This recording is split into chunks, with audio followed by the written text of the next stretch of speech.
Começa agora o Geração V, teu programa de comentário político jovem da Rádio Observador, feito em parceria com o Voto. Eu sou o Vasco Galhardo e hoje tenho comigo o José Paulo Soares. A Maria Vilareia e a Joana Zaguri não puderam estar connosco hoje, mas voltam já na próxima semana. E por isso convidámos o André Abraão, que já nos visitou várias vezes. Olá, André. Olá, André. E o Bruno Santos. Olá, Bruno. Bem-vindo ao Geração V e obrigado por teres aceitado o nosso convite. Boa tarde, Vasco.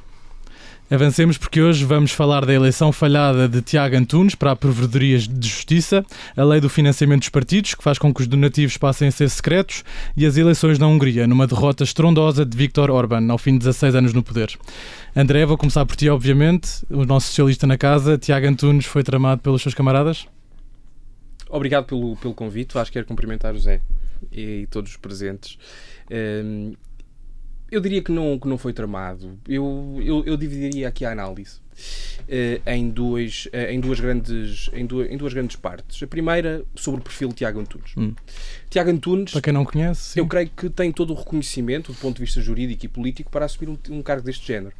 É verdade, desempenhou funções governamentais, mas também é um docente. E é um docente na área do direito público, seja constitucional, administrativo, também da União Europeia e Internacional, com uma vasta experiência. Uma pessoa deste género, com este tipo de currículo, só acrescentaria a este cargo de Provedor de Justiça. Os deputados não acharam isso? A segunda parte desta análise, o segundo plano que eu acho que é importante focar. Eu sou de uma região de Trás-os-Montes, onde a palavra é muito importante e o compromisso. Aliás, eu acho mesmo que o grande princípio do Pacto de Sunt Servanda nasceu por aquela zona. Os acordos são para se cumprir pontualmente. E havia um acordo entre o PS e o PSD. Um acordo que não é natural, como é óbvio. Não é um acordo que está escrito na lei, que tem que ser sempre assim. Mas houve esse acordo. Esse acordo existe para que também se possa perceber um pouco, para que haja aqui algum equilíbrio. Sempre que o governo é do PS ou de esquerda, tende-se a nomear um provedor de uma área política talvez mais de direita. E o mesmo sucede quando os governos são de direita, de uma área política mais de esquerda, sendo que Tiago Antunes não é militante do Partido Socialista, apesar de ter sido membro do governo do Partido Socialista. Sim. E houve esse acordo.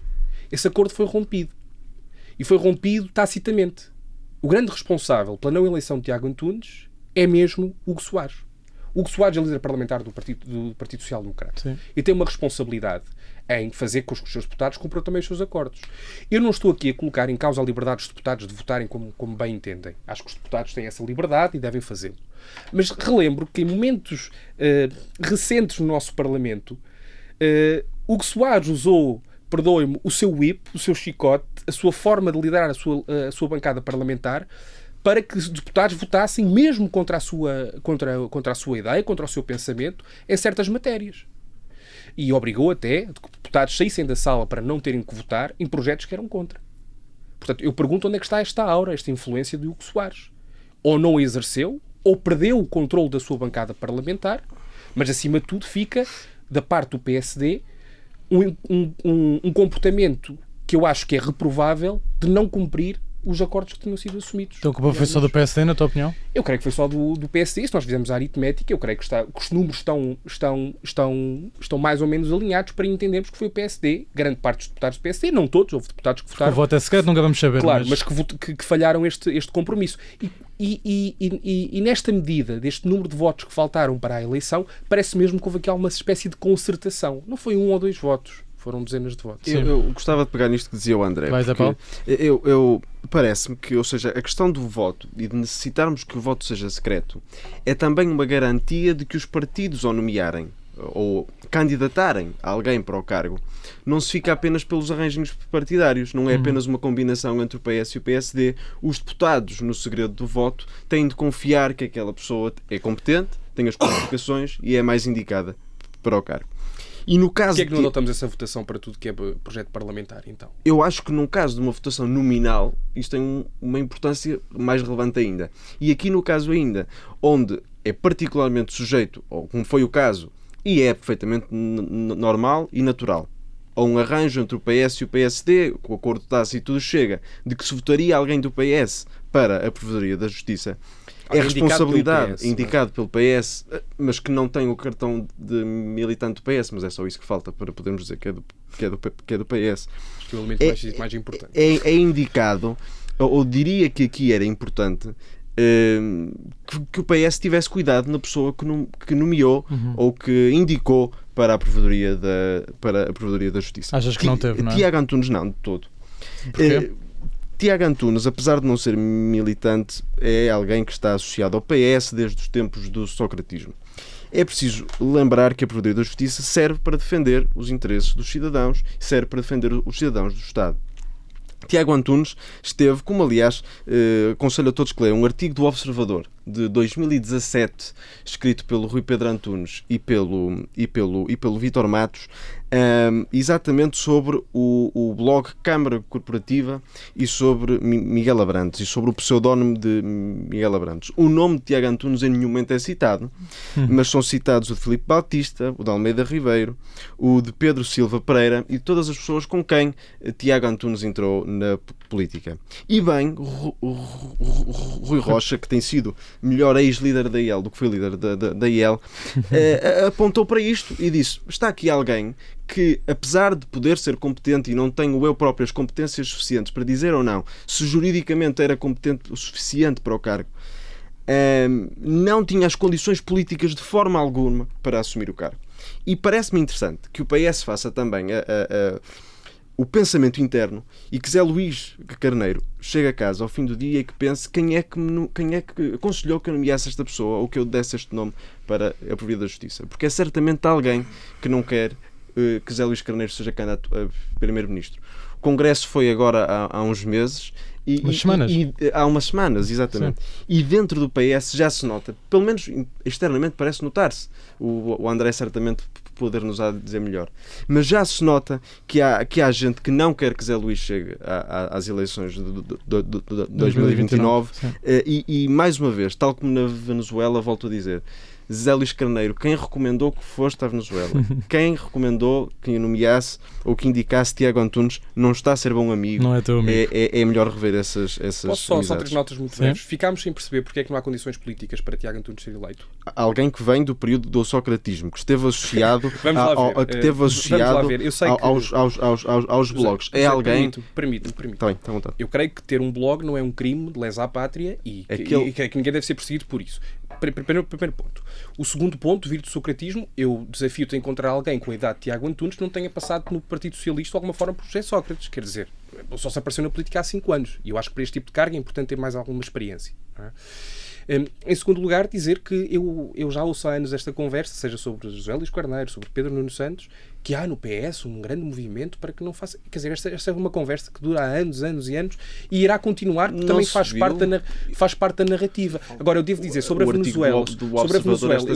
Mas sobre a Venezuela, eu acho muito interessante falar de José Luís Carneiro, não se falar de Sebastião Bugalho, foi lá 2 semanas depois.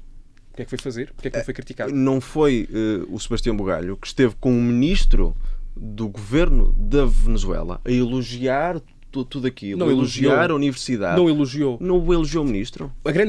O grande objetivo de José Luís Carneiro naquela visita à Venezuela foi visitar as comunidades portuguesas. Eu acho esse um ato, sobretudo como secretário de Estado que foi das comunidades, acho um ato positivo. Acho um ato positivo. Agora, ser incapaz de lá ir criticar o governo da Venezuela e a ditadura da Venezuela também é sintomático. E só sobre a questão da questão do socratismo ou não do socratismo. Acho que o Rui Rocha também colocou bem a questão. Porque se José Sócrates, em algum momento, apelar à Provedoria da Justiça, Tiago Antunes seria a pessoa indicada para defender ou teria algum tipo de conflito de interesses com as posições de José Sócrates? É evidente que teria. Eu acho que estamos a fazer muitas interrogações, mas Bruno, o que está mesmo em gênese é que já não estamos há um ano com um provedor de justiça. E a última, por acaso, até se demitiu. A Ministra da Administração Interna. E que estava na conjuntura... Eu não sei se é preferível um mau provedor que não ter. Mas qual é a tua análise entre bom provedor e mau provedor? Este provedor não tinha as condições, ou este ex-futuro provedor não tinha as condições políticas necessárias para representar o provedor os de justiça cidadãos.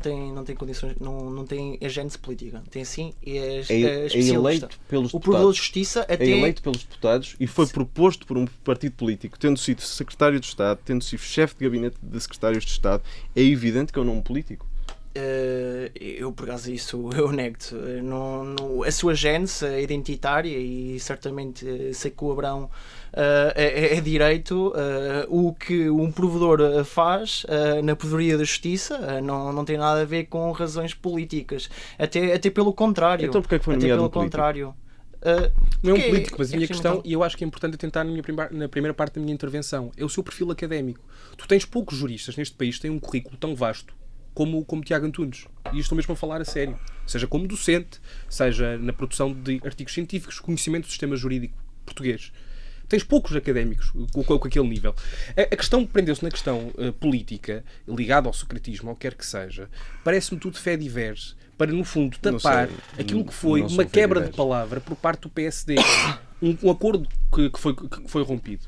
A beleza exatamente da votação ser por segredo é a possibilidade dos deputados votarem em consciência. E deputados do PSD, e é aquilo que diz o Observador, deputados do PS, em consciência disseram: Tiago Antunes não é a melhor escolha possível que temos para a Provedora da Justiça. É preferível esperar 3 ou 4 semanas, termos um outro nome e podermos nomear alguém que não tenha os problemas que Tiago Antunes teve. Que é ter um blog e ter passado e ter trocado umas palavras com o José Sócrates. Aparentemente ele não tinha um blog. Ele esteve no governo do José Sócrates, não trocou umas palavras com o José Sócrates. Ele esteve num blog que era usado para, potencialmente, ou exatamente aquilo que era usado, era para criticar os jornalistas, para espalhar fake news. Era para isto que servia o blog da Câmara Corporativa, para defender, até já depois da detenção de José Sócrates, para continuar a defender José Sócrates. E Tiago Antunes era uma das pessoas que ia passando a informação que cá para fora. Ou pelo menos, quando Rui Rocha o acusou de ser, ele nunca disse que não era, em nenhum momento pediu desculpa por ter estado naquele governo e por ter estado no centro político da decisão de José Sócrates, e acho que isso é sintomático. Não estava no centro político de forma alguma. Muito bem, esta semana, passando por outros temas, soubemos também que a partir de agora, em nome da privacidade, será impossível conhecer a identidade das pessoas que fazem donativos aos partidos, candidatos presidenciais e grupo de eleitores dos órgãos das autarquias. Zé Paulo, é desta que os partidos vão encher os cofres?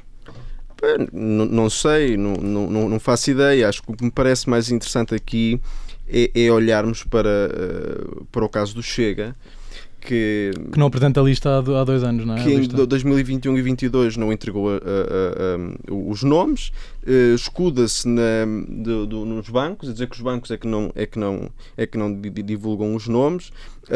A CNN dava notícia destes dias em que dizia que a auditoria pedia explicação ao Chega por causa do financiamento de César do Passos. Também já temos algumas reportagens da SIC relativamente à importância ou não de César do Passos no financiamento do Chega, e acho que isto é sintomático, que é um partido que se diz tão anticorrupção, é um partido que se diz tão diferente dos outros e depois, afinal de contas, representa o pior que há na política. Representa esta opacidade de querer esconder quem está a financiar. Não sei qual é o problema. Até agora foi possível que soubéssemos, e bem, acho que o PS vai apresentar nos próximos dias uma lei para que se volte a poder saber os nomes, e bem, acho que o PS aqui esteve bem, e digo mais, que é a forma de fazer política do Chega é qualquer coisa ameaçar com uma CPI. Vamos para uma CPI, vamos tentar saber a verdade. Se o Chega tem tanto a esconder sobre os seus financiadores, os outros partidos que apresentem uma CPI ao financiamento dos partidos, e vamos saber finalmente quem é que está a financiar o Chega. Bruno, esta medida contraria as melhores práticas europeias e as recomendações da própria União Europeia. Que sinal dá esta medida? Acho que esta decisão, sim. Acho que isto foi, se calhar, a notícia da semana, e acho que quando vi essa própria notícia fiquei espamado. Quando nós comparamos países ditos democráticos e ditos os Estados Unidos da América, que investem muito forte e feio, que triplicam, são bilhões de investimentos em campanhas partidárias, as pessoas conseguem ver quem são os financiadores exatos. E já estamos aqui num precedente, não sabemos bem. Não vamos saber quem é que vai, é um retrocesso. Quem vai investir nos supostos partidos. Nós sabemos bem que se um investidor investe num partido e quiçá ele governar, se ganhar a eleição, claramente que vai haver sempre mãozinhas dadas até ao final do mandato. E falando e subscrevendo o que o Zé Paulo diz, não sabemos a identidade por trás do Partido Chega. Isso, como humanista, como europeísta, fico assustado, porque acho que vamos ter um caminho que não vai ser plano, mas vai com várias diversidades. André, o que dizer desta medida? É importante explicar porque é que chegámos até aqui. Explica-nos. A Comissão de Acesso a Documentos Administrativos emitiu um parecer e disse que daqui para a frente os partidos, por uma questão de proteção de dados também dos próprios financiadores, não teriam que apresentar e que tornar público os seus financiadores. E este parecer da CADA sucede, não porque a CADA é um elemento completamente fora do Estado de Direito ou quer esconder o que quer que seja, porque a lei não prevê diretamente e o princípio da legalidade também o tem que prever. E, portanto, bem o PS, como disse o José Paulo aqui muito bem, ao propor que para a semana isto vá a votos e que se possa prever na lei de financiamento dos partidos claramente a abertura e o acesso público a todos os financiadores dos partidos. Isto é da mais básica importância. Sim. Nós não podemos misturar a política com negócios. Eu acho que isso é um princípio que toda a população portuguesa defende e aceita. Certo. E uma maneira de prevenir é saber precisamente de onde vem o dinheiro que financiam os partidos. E que interessa é a questão por trás, muitas vezes. E, sobretudo, partidos que apareceram há pouco tempo no jogo político, portanto, deveriam, à partida, ter menos recursos, menos capacidade para poder fazer a sua atividade e que, do nada, conseguem ter outdoors espalhados por todo o país, conseguem produzir mega campanhas. Quer dizer, é algo estranho, alguém está por trás deste movimento e parece-me que há aqui um ânimo económico ou político nessa tradução. E deixa-me só terminar de dizer que é muito positivo que se tome este passo. Espero que todos os partidos estejam alinhados nesta medida, mas dizer também que me preocupa mais uma vez, e hoje parece que escolhi o inimigo principal, o Hugo Soares, uma declaração que o Hugo Soares fez no Parlamento em que dizia que os membros do órgão de soberania não deveriam publicitar os seus imóveis e os seus automóveis nas declarações de rendimento.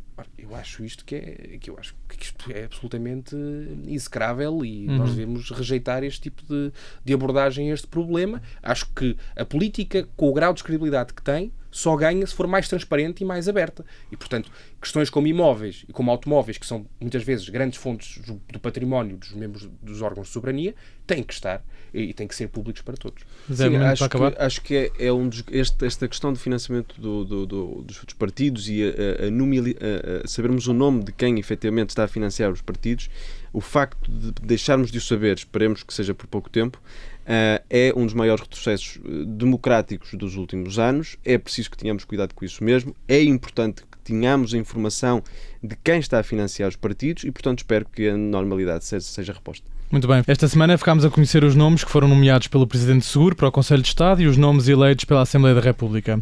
André, tens algo a dizer sobre estes 10 nomes? O que achaste? Os membros do Conselho de Estado tomaram hoje posse, sexta-feira. Sexta-feira, sim. Devo desejar a todos um trabalho profícuo, sobretudo com assuntos e para um desbloqueio de um órgão que está demasiado tempo bloqueado. Portanto, cumprimentar também o Parlamento por ter tomado finalmente uma decisão. Finalmente, exato. Foram muitos meses. Sim.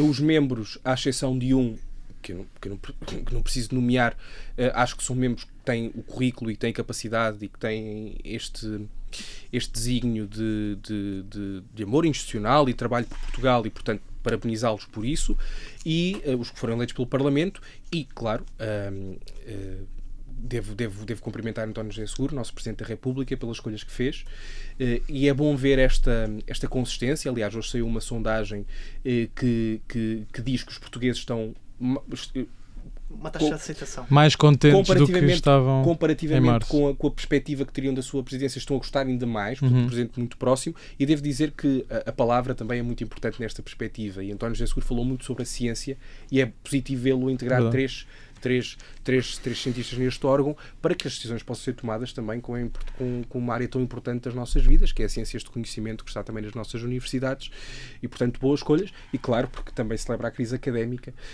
dar um grande abraço ao Alberto Martins e desejando-lhe um bom mandato como Conselheiro de Estado, uma pessoa que cumpre todos os requisitos desde 69, quando pediu a palavra, até toda a sua carreira política e trabalho pelo país. Muito bem. Zé Paulo, é um bom grupo?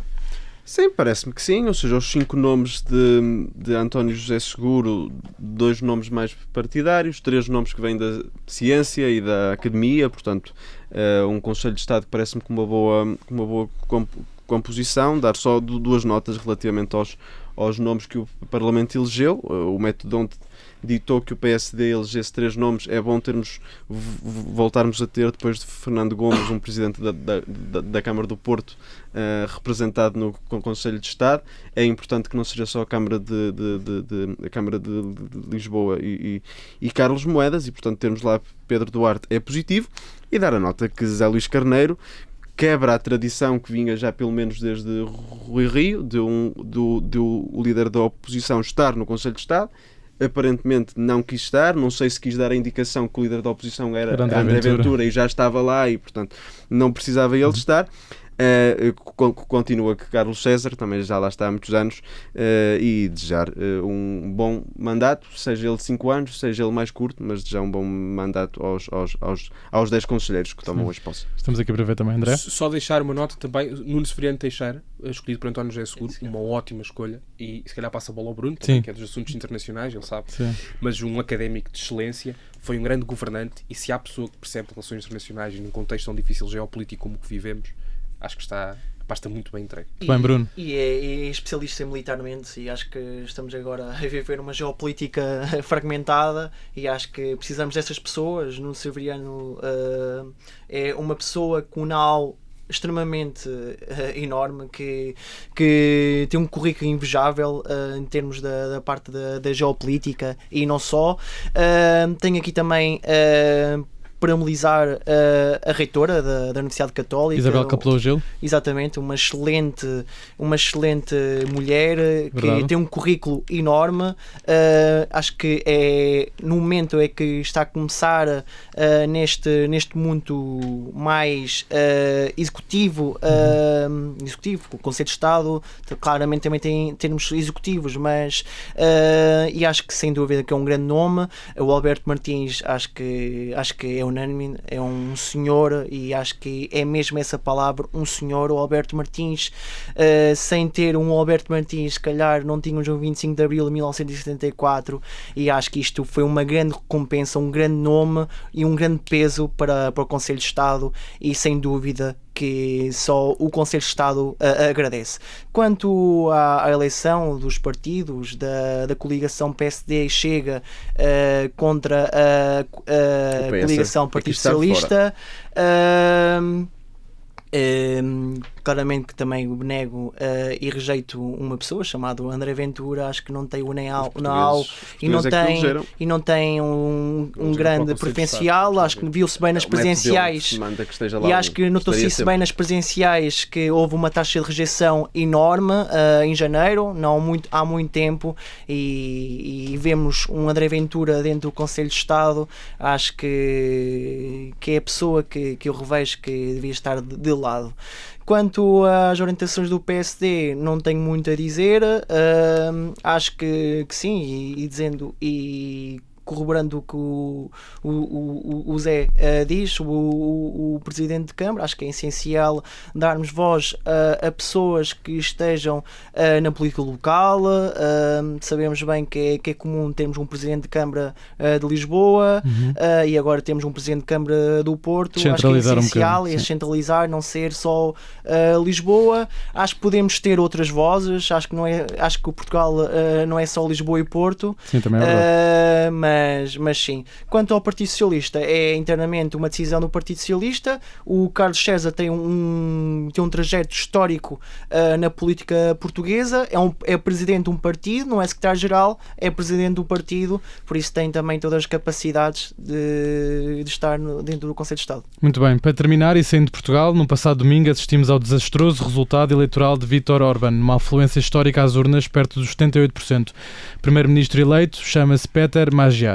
Zé Paulo, surpreendido com este resultado, e o que é que sabemos do novo PM húngaro? Não, as sondagens indicavam isto mesmo, não é? Ou pelo menos as sondagens sérias. É difícil imaginar que Putin, Trump e Xi, o presidente russo, americano e chinês, pudessem perder uma eleição ao mesmo tempo, mas aconteceu na Hungria.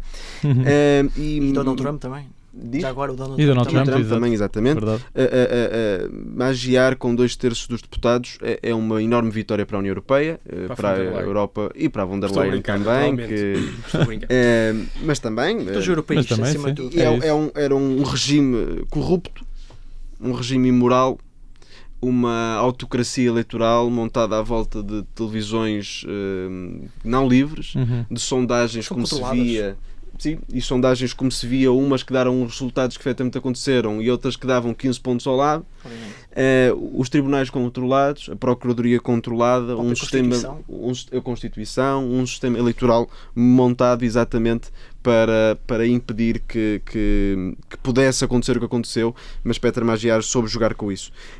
Acho interessante olharmos no caso português para André Ventura e dizermos, não tenho vergonha na cara em apoiar Viktor Orban, alguém que comprovadamente tinha um regime corrupto, com o melhor amigo, com um dos homens mais ricos da Hungria, alguém russófilo, e é também importante, é uma conclusão que também é importante tirarmos, perceber porque é que André Ventura não é capaz de se afastar de Viktor Orban. Dizer só também que não parece que seja o fim de Viktor Orban. Não? Ele quer ficar na oposição. São 4 anos na oposição. Lembrar que este resultado da Viktor Orban daqui a 4 anos, em princípio, dará para ganhar eleições, porque Péter Magyar é eleito numa coligação da antítese, numa coligação de pessoas que são contra Viktor Orban. Daqui a 4 anos esta coligação não estará junta à volta de Péter Magyar, e portanto é importante que Magyar comece já por alterar a Constituição, por alterar o sistema eleitoral, e isso pode ser interessante e pode ser importante para que daqui a 4 anos Ele quer fazê-lo, não é? vejamos. Já. Ele aparentemente quer... leis cardeais. Sim, da Hungria. aparentemente ele quer fazê-lo. Já disse ao Presidente que tem que se demitir. Mesmo para evitar que Viktor Orban seja outra vez Primeiro-Ministro, foi o que eu li. Ele diz que o Presidente não representa a Hungria e não representa a maioria dos húngaros hoje, e portanto aparentemente tem razão nisso mesmo. Sobre o que é que Péter Magyar significa ou não, é difícil percebermos. Ele saiu do Fidesz há muito pouco tempo. Vamos ver ao longo dos próximos anos qual é o seu compromisso com a Ucrânia, qual é o seu compromisso com a Europa. Vamos perceber isso mesmo. Só uma última nota para acabar. Donald Trump e J.D. Vance têm sido pé frios na política internacional. Toque já deram uma vitória. vitória. Não é? Toque de medidas ao contrário. Sim, quase. Já deram vitória a Mark Carney, deram vitória a Albanese, deram derrota a Simeon na Roménia. Se tivermos eleições antes de 29, que espero que não, mas se tivermos eleições antes de 29, J.D., come here, come support André Ventura. Acho que podemos ter uma coisa bonita se vieres cá. André, queres dizer alguma coisa, Bruno? Força. Ia-te perguntar, André, que futuro para a Hungria? Bom, eu não entro em apoteose com este resultado naturalmente. Acho que é positivo. É uma coisa muito engraçada, que a esquerda parece que entrou em apoteose, mas depois esqueceram-se mas que... alguma esquerda, sobretudo aquela esquerda mais desatenta, mas eu compreendo parte estavam contra a Orban, obviamente. Eu compreendo a parte da apoteose, porque entre o muito mau e o menos mau, a gente prefere o menos mau. Há aqui esse ponto relevante que me parece fazer de análise estas eleições, é que a rejeição que existe, sobretudo de partidos mais à esquerda e comunistas na Hungria, parece-me que teve a mesma base também deste resultado que foi infligido a Orbán, que é precisamente o distanciamento desse bloco de leste e o aproximar do bloco europeu e da União Europeia.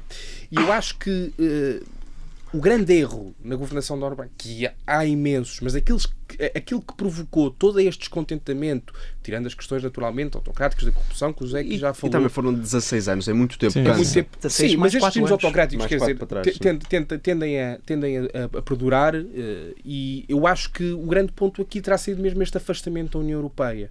Eu acho que os húngaros são profundamente europeus, querem estar na Europa. São boas notícias para a União Europeia também por isso. Eu acho que vai haver aqui um reequilíbrio democrático interno na Hungria, mas vai também haver um desbloqueio enorme no Conselho Europeu. Ainda fica o Robert Fico.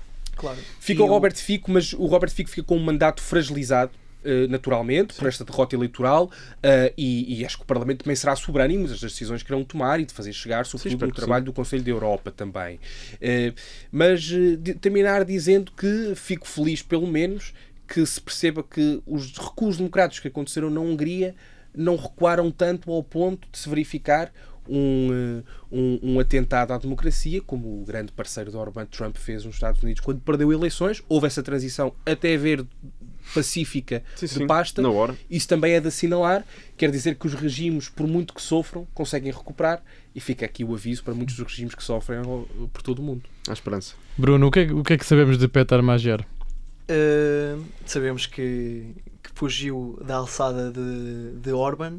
Acho que rompeu isso logo, é logo positivo, ultrapassar aquela linhagem de Orban. Como é que conseguiu reunir 2/3 dos votos, tendo saído mesmo do a questão Fidesz? da frustração durante 16 anos. 16 anos é muita fruta.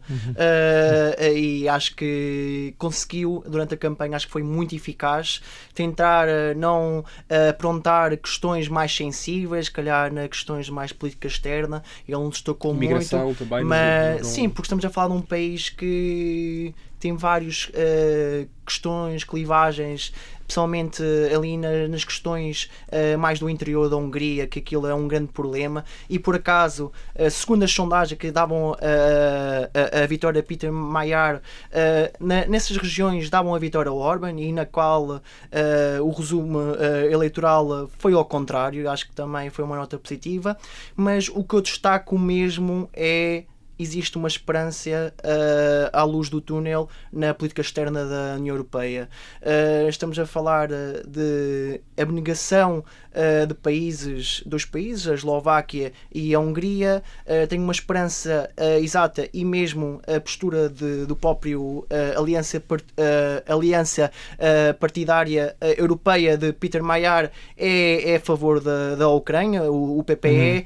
Acredito que Peter Magyar, sei bem que ele fez agora umas declarações, claro que isso também podia dar outra conversa, em relação que a adesão da Ucrânia só podia ser prevalecido com o fim da guerra e com a legitimação em eleições com um referendo, mas acredito sinceramente que Peter Magyar seja um europeísta e que vê a Ucrânia como uma grande ameaça à segurança europeia.